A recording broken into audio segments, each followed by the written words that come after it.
కడప జిల్లాలో అభివృద్ధి కార్యక్రమాలపై అధికారులు మరింత దృష్టి సారించాలన్నారు జిల్లా collector doctor Sridhar Cherukuri.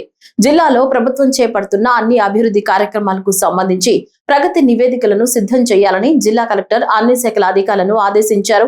Collectorate లో నిర్వహించిన సమీక్షా సమావేశంలో జేసీ డాక్టర్ నిధి మీనా సహా వివిధ శాఖల అధికారులు పాల్గొన్నారు. రాష్ట్ర ముఖ్య కార్యదర్శి సూచనల మేరకు పీజీఆర్ఎస్ అమలు, జలధార పనులు, వ్యవసాయం, పరిశ్రమలు, ఆరోగ్యం, పోషణ, ఉపాధి కల్పన, ఎన్ఆర్ఈజీఎస్, పౌర సరఫరాలు, గ్యాస్ సరఫరా వంటి అంశాలపై ప్రత్యేక దృష్టి సారించాలని కలెక్టర్ సూచించారు.